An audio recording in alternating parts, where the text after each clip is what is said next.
Medina के आकाश में रमजान की खुशियां फैल रही थीं। चारों ओर सहरी की तैयारियां हो रही थीं, लेकिन हजरत फातिमा रजी अल्लाह ताला अन्हा का घर शांत और निःशब्द था। हजरत फातिमा रजी अल्लाह ताला अन्हा पूरी रात इबादत करने के बाद रोजा रखने के लिए सहरी खाने आगे बढ़ी, लेकिन देखा कि घर में एक बूंद पानी के अलावा और कुछ भी खाने को नहीं था। उन्होंने थोड़ा पानी पिया और अल्लाह से दुआ करते हुए कहा, ऐ अल्लाह, मैं यह रोजा तेरी ही रजामंदी के लिए रख रही हूँ। अगर तू हमें तंगी भी देता है तो वह भी तेरी रहमत है। जैसे ही यह दुआ खत्म हुई, मस्जिद नबवी से फज्र की मधुर अजान की आवाज गूंजने लगी, जो मानो पूरे मदीना को इबादत के लिए जगा रही थी। फज्र की नमाज अदा हो चुकी थी। मदीना के आकाश में सूरज झांकने लगा था। कुछ सहाबा मस्जिद नबवी से बाहर निकल रहे थे और कुछ व्यापारी रोजी रोटी कमाने के लिए निकल पड़े थे। इसी बीच हजरत अली रजी अल्लाह ताला अन्हु भी काम की तलाश में घर से बाहर निकले। इधर जैसे जैसे सुबह आगे बढ़ रही थी,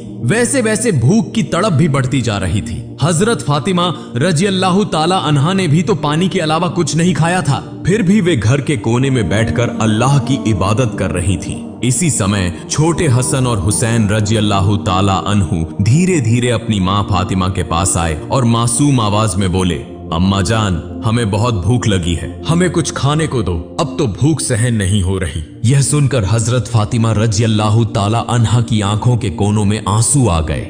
दिल कराह उठा, लेकिन वे कुछ कह नहीं सकी। फिर भी अपने बच्चों के सामने मुस्कुराकर बोली, बेटा, यह दुनिया तो बस एक इम्तिहान है, थोड़ा सब्र करो, इंशाअल्लाह तुम्हारे अब्बा जान कुछ खाना लेकर आएंगे। यह सुनकर छोटे हसन और हुसैन रजी अल्लाह ताला अन्हु खुश होकर वहां से चले गए, लेकिन वे भी इफ्तार का इंतजार कर रहे थे। हजरत फातिमा को भी बहुत तेज भूख लग रही थी, सिर हल्का झंझना रहा था। तब उन्होंने अल्लाह से दुआ की, अल्लाह, तू ही हमारा रिज्क देने वाला है, ऐ अल्लाह, हमें रिज्क अता फरमा, हमारे बच्चों को तकलीफ सहने की ताकत दे, ऐ अल्लाह, हमारे ईमान को मजबूत रख। इस कठिन परीक्षा के बावजूद उनके दिल में न कोई शिकायत थी, न कोई मायूसी था, तो बस सब्र और अल्लाह पर तवक्कुल। इधर हजरत अली रजी अल्लाह ताला अन्हु को अब तक कोई काम नहीं मिला था। सूरज धीरे धीरे आसमान के बीचों बीच पहुंच चुका था। चिलचिलाती धूप और गर्मी की तपिश मदीना की जमीन को जला रही थी, लेकिन जैसे ही उन्हें घर की याद आई, उनकी आंखों में आंसू आ गए। आखिरकार हजरत अली रजी अल्लाह ताला अन्हु एक सहाबी के घर गए और सलाम करके बोले, भाई, हमारे घर में खाने को कुछ भी नहीं है, क्या आप मुझे कोई काम दिला सकते हैं? तब उस सहाबी ने कहा,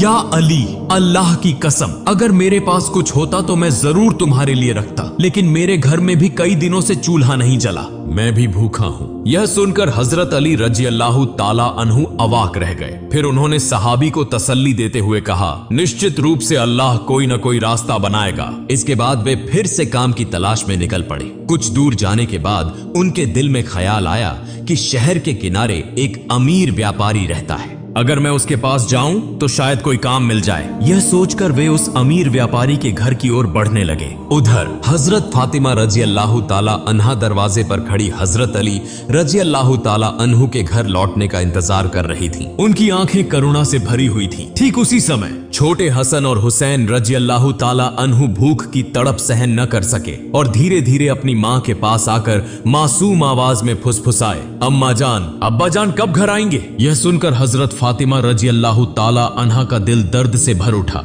उनकी आंखों में आंसू चमकने लगे, लेकिन फिर भी उन्होंने अपने बच्चों को दिलासा देते हुए कहा, बेटा, थोड़ा सब्र करो, यकीनन अल्लाह हमारी मदद करेगा। इधर हजरत अली रजी अल्लाह ताला अन्हु उस अमीर व्यापारी के घर पहुंचे और सलाम करके बोले, भाई, क्या आपके पास कोई काम है? मैं काम करना चाहता हूँ। वह अमीर व्यापारी कुछ देर चुप रहा, फिर बोला, हाँ, मेरे खजूर के बाग में कुछ काम है, तुम वहाँ कुछ घंटे काम कर सकते हो, लेकिन मेरी एक शर्त है, मैं तुम्हें मजदूरी के बदले पैसे नहीं दे सकता, लेकिन मैं तुम्हें कुछ खजूर दे सकता हूँ। हजरत अली रजी अल्लाह ताला अन्हु को अपने घर की भूख और मुश्किलों का ख्याल आया, जिससे उनका दिल कांप उठा और आंखों में आंसू आ गए। उन्होंने तुरंत इस काम को करने के लिए हामी भर दी। इसके बाद हजरत अली रजी अल्लाह ताला अन्हु खजूर के बाग में काम करने लगे। मालिक के आदेशानुसार उन्होंने सारा काम अकेले पूरा कर दिया। इस तरह कई घंटे बिना रुके कड़ी मेहनत करने के बाद वे उस अमीर व्यापारी के पास गए और कहा, मैंने आपके आदेश के अनुसार सारा काम पूरा कर दिया, अब मेरी मजदूरी अदा करें। तब उस अमीर व्यापारी ने कुछ खजूर हजरत अली रजी अल्लाह ताला अन्हु के हाथों में रख दिए। खजूर पाकर वे बहुत खुश हुए और तुरंत अल्लाह का शुक्र अदा करते हुए बोले, ए अल्लाह, तू ही हमारा रिज़्क देने वाला है। अगर तू हमें आजमाना चाहता है तो हम सब्र करेंगे, लेकिन हमारे ईमान को मजबूत रख। यह कहते हुए वे तेजी से घर की ओर रवाना हो गए। इधर जब हजरत अली रजी अल्लाह ताला अन्हु घर के करीब पहुंचे, तब मदीना का आकाश गहरे लाल रंग में रंग चुका था।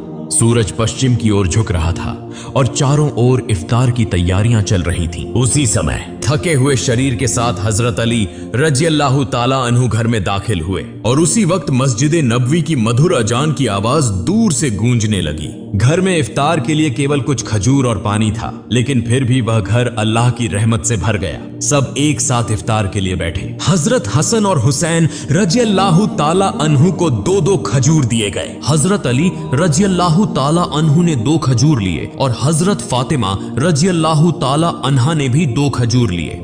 जैसे ही वे इफ्तार करने वाले थे, तभी एक भिखारी बाहर खड़ा होकर कहने लगा, माँ, मैंने पूरा दिन कुछ नहीं खाया, भूख की पीड़ा अब और सहन नहीं हो रही, कृपया मुझे कुछ खाने को दें। हजरत फातिमा रजी अल्लाह ताला अन्हा का दिल बहुत ही नर्म और दयालु था। उन्होंने अपनी तकलीफ की परवाह किए बिना कहा, हे मेरे प्रिय स्वामी, हमारा इफ्तार इस भिखारी को दे दीजिए। हजरत अली रजी अल्लाह ताला अन्हु ने पूछा, फातिमा, फिर तुम क्या खाकर इफ्तार करोगी? हजरत फातिमा रजी अल्लाह ताला अन्हा ने कहा, मैं सिर्फ पानी पीकर इफ्तार कर लूंगी। हजरत अली रजी अल्लाह ताला अन्हु यह सुनकर स्तब्ध रह गए, लेकिन कुछ नहीं बोले। उन्होंने इफ्तार का सारा खाना उस भिखारी को दे दिया और दुआ की, ए अल्लाह, ए मेरे रब, हमारे इस त्याग को तू कबूल कर ले। अगले दिन रोजा रखने के लिए हजरत फातिमा रजी अल्लाह ताला अन्हा ने केवल पानी पिया। फिर सुबह के वक्त हजरत अली रजी अल्लाह ताला अन्हु कुछ आटा इकट्ठा करके घर लाए। हजरत फातिमा रजी अल्लाह ताला अन्हा ने उस आटे से कुछ रोटियां बनाई। दिन बीत गया और इफ्तार का समय आ पहुंचा। हर तरफ इफ्तार की तैयारियां और खुशी का माहौल था, लेकिन हजरत फातिमा रजी अल्लाह ताला अन्हा का घर शांति और सादगी से भरा था। उन्होंने भी रोजा रखा था, लेकिन घर में सिर्फ कुछ रोटियां और पानी के अलावा कुछ भी नहीं था। फिर भी उस घर में धैर्य और संतोष का अनोखा नजारा देखने को मिला। छोटे हसन और हुसैन रजी अल्लाह ताला अन्हु और हजरत अली रजी अल्लाह ताला अन्हु घर वापस आए। सबने एक साथ इफ्तार करने के लिए बैठने की तैयारी की। हर किसी को सिर्फ 2-2 रोटियां दी गईं। जैसे ही वे खाने वाले थे, तभी बाहर से एक करुणामय आवाज आई, या अहलुल बैत, मैं 3 दिनों से भूखा हूँ। मैंने सुना है कि तुम अल्लाह की राह में दानशील हो। अगर तुम्हारे पास कुछ खाने को हो तो मुझे भी दो, मैं भूख की पीड़ा सहन नहीं कर पा रहा। हजरत फातिमा रजी अल्लाह ताला अन्हा बहुत ही उदार थी। उन्होंने हजरत अली रजी अल्लाह ताला अन्हु से कहा, हे मेरे प्रिय स्वामी, इन रोटियों को इस भूखे इंसान को दे दीजिए।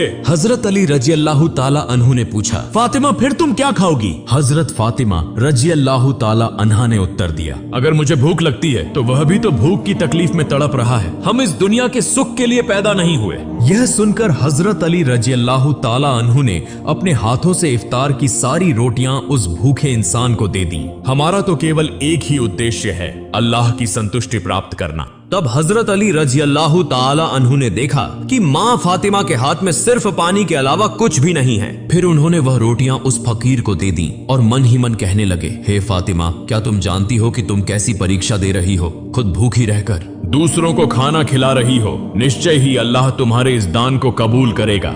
ठीक उसी समय अल्लाह रब्बुल आलमीन ने हजरत जिब्राइल अलैहिस्सलाम को हुक्म दिया, हे जिब्राइल, जाओ, मेरे प्रिय हबीब मोहम्मदुर रसूलुल्लाह की प्यारी बेटी फातिमा ने जिस तरह त्याग, धैर्य और कठिन परीक्षा दी है, वह अतुलनीय है। उन्होंने खुद भूखे रहकर दूसरों को खाना खिला दिया। अब उनके घर में कुछ भी खाने को नहीं है। तुम जन्नत से उनके लिए खाना लेकर जाओ। यह हुक्म मिलते ही हजरत जिब्राइल अलैहिस्सलाम जन्नत से सुगंधित रोटियां, खजूर और शहद लेकर इंसान के रूप में हजरत अली रजी अल्लाह ताला अन्हु के घर के दरवाजे पर हाजिर हुए। उस समय हजरत फातिमा रजी अल्लाह ताला अन्हा सिर्फ पानी पीकर अल्लाह की इबादत में मग्न थी। तभी घर के बाहर से एक आवाज आई, या अहलुल बैत। यह आवाज सुनकर हजरत अली चौंक गए। जब उन्होंने घर के बाहर निकलकर देखा तो वहां एक सुंदर पुरुष खड़ा था, जिसके हाथ में एक बर्तन था। हजरत अली ने पूछा, आप कौन हैं? उस व्यक्ति ने उत्तर दिया, मैं अल्लाह की ओर से भेजा गया एक दास हूँ।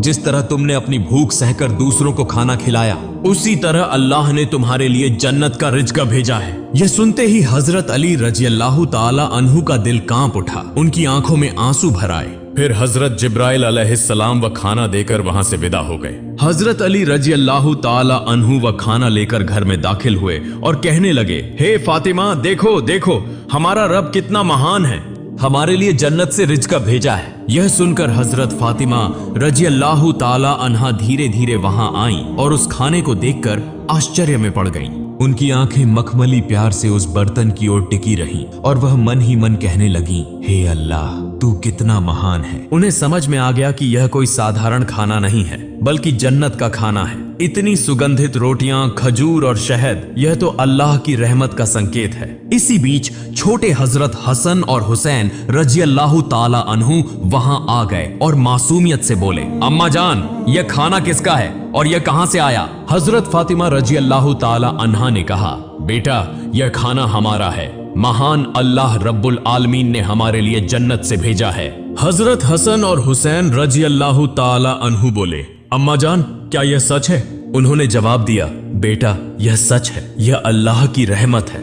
यह कहते हुए हजरत फातिमा रजी अल्लाह ताला अन्हा की आंखों में आंसू छलक आए। फिर सबने अल्लाह का शुक्र अदा किया। जैसे ही उन्होंने उस खाने का एक निवाला मुंह में डाला, उनकी आंखों से अश्रुधारा बहने लगी। यह खाना अल्लाह की मोहब्बत का सबूत था। फिर अगले दिन सुबह से ही पूरा मदीना इस खबर से गूंज उठा कि हजरत फातिमा रजी अल्लाह ताला अन्हा के घर में अल्लाह की ओर से जन्नत से खाना आया है। यहां तक कि स्वयं रसूलुल्लाह सल्लल्लाहु अलैहि वसल्लम को भी यह खबर मिल गई। इस बात को सुनकर बहुत से लोग हैरान हुए, कुछ लोग बहुत खुश हुए और कई लोगों का ईमान और भी मजबूत हो गया। लेकिन दूसरी तरफ जो मुनाफिक, दिखावे के मुसलमान और संदेह करने वाले लोग थे, वे इस बात को किसी भी तरह स्वीकार नहीं कर पा रहे थे। उनमें से एक व्यक्ति कुछ लोगों के पास गया और कहने लगा, क्या तुम सच में यह मानते हो कि जन्नत से खाना आ सकता है? तब उन लोगों ने जवाब दिया, अगर अल्लाह चाहे तो वह सब कुछ कर सकता है। लेकिन उस मुनाफिक ने फिर सवाल उठाया, लेकिन सिर्फ फातिमा के लिए ही क्यों जन्नत से खाना आया? इस तरह के शंकाएं और संदेह की बातें धीरे धीरे मदीने की गलियों में फैलने लगीं। जब यह बात मोहम्मदुर रसूलुल्लाह सल्लल्लाहु अलैहि वसल्लम के कानों तक पहुंची तो उन्होंने सभी लोगों को संबोधित करते हुए फरमाया, ए मदीना के लोगों, क्या तुम यह विश्वास नहीं रखते कि अल्लाह अपने बंदों के लिए चमत्कारी व्यवस्थाएं कर सकता है? अगर अल्लाह ने मिराज की रात मुझे जन्नत तक पहुंचा दिया तो क्या वह मेरी बेटी के लिए जन्नत से खाना नहीं भेज सकता? फिर उन्होंने कहा, मेरी बेटी फातिमा जन्नत की औरतों की सरदार है। अल्लाह ने उसे जो सम्मान दिया है वह अतुलनीय है।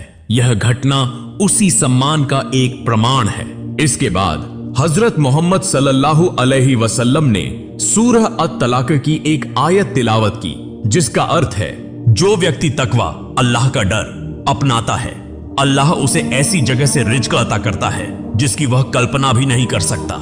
यह सुनकर हर कोई चुप हो गया और सहाबियों का ईमान और भी मजबूत हो गया। जब यह घटना पूरे मदीना में चर्चा का विषय बन गई तो मुनाफिक और काफिर इस पर क्रोधित हो गए। उन्होंने अपने अनुयायियों को बुलाकर कहा, क्या तुम देख रहे हो, मोहम्मद सल्लल्लाहु अलैहि वसल्लम की बेटी को ऐसा सम्मान मिल रहा है जो दुनिया में किसी को नहीं मिला। अगर यह खबर और ज्यादा फैली तो लोगों का ईमान और मजबूत हो जाएगा और हमारी साजिशें नाकाम हो जाएंगी। तब उनके एक अनुयायी ने पूछा, तो हम क्या करें? उन मुनाफिकों और काफिरों ने कहा, लोगों के दिलों में शक डाल दो, उन्हें कहो कि यह तो बस एक कहानी है। शायद फातिमा रजी अल्लाह ताला अन्हा ने बस कोई सपना देखा होगा। और यह भी कहो कि मोहम्मद सल्लल्लाहु अलैहि वसल्लम सिर्फ अपनी बेटी की शान बढ़ाने के लिए ऐसा कह रहे हैं। फिर उन्होंने कहा, हमने तो कभी जन्नत का खाना देखा नहीं, यह बस एक मनगढ़ंत कहानी हो सकती है। इसके बाद अगले दिन से ही मुनाफिकों और काफिरों का समूह मदीना की गलियों और घर घर जाकर यह प्रचार करने लगा कि यह सब एक झूठी कहानी है। धीरे धीरे वे कुछ सहाबियों के पास भी पहुंचे और कहने लगे, सुनो भाइयों, तुम्हें धोखा दिया जा रहा है, यह कोई सच्ची घटना नहीं है बल्कि एक मनगढ़ंत कहानी है। लेकिन सहाबियों ने जवाब दिया, जिस अल्लाह ने हमारे लिए कुरान नाजिल किया, क्या वह जन्नत से खाना नहीं भेज सकता? और मोहम्मद सल्लल्लाहु अलैहि वसल्लम तो अल्लाह के प्रिय रसूल हैं, वह कभी झूठ नहीं बोलते। यह सुनकर वे मुनाफिक और काफिर सहाबियों के मजबूत ईमान के सामने हार गए। इस तरह यह बहस पूरे मदीना में फैलती चली गई। इस घटना के बाद एक रात हजरत फातिमा रजी अल्लाह ताला अन्हा धीरे धीरे अपने कमरे में गई। लंबे समय तक अल्लाह की इबादत की और आंखों से आंसू बहाती रही। वह मन ही मन सोच रही थी, अल्लाह ने मुझे यह चमत्कारी इनाम क्यों दिया? मुझे तो दुनिया से कुछ नहीं चाहिए, मेरी सिर्फ एक ही तमन्ना है, अल्लाह हमें सभी को जन्नत में एक साथ रखे। फिर उन्होंने अल्लाह से दुआ की, ऐ अल्लाह, तूने मुझे वह सम्मान दिया है जिसकी मैं हकदार नहीं। तूने मुझे जन्नत का खाना देकर यह दिखा दिया कि दुनिया की तंगी कोई मायने नहीं रखती अगर तू राजी हो। मैं तो तेरी एक अदना सी बंदी हूँ। तू मेरे बच्चों की हिफाजत कर, मेरे शौहर को बरकतों से नवाज और मेरे अब्बा को जन्नत के सबसे ऊंचे मुकाम पर पहुंचा।